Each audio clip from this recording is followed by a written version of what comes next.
Welcome to the kitchen, guys. Today we have been not canning.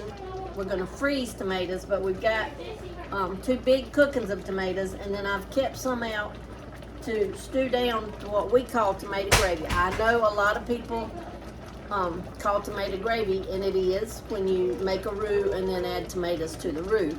But guys, this is also tomato gravy.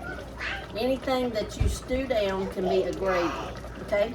So we're making tomato gravy to go over some rice. We'll be back. I've got my tomatoes in there. We've got them cut up. Let me show you. They're just cut up in chunks, and we're just gonna stew them down. I've got it going pretty high right now, but I will turn it down. And it's in its own juices. I've salted it. Now we're gonna add bacon grease, a good, probably 2 tablespoons of bacon grease. And then we're just gonna let them stew down till they get to the consistency we want them, and I'll be back then, okay?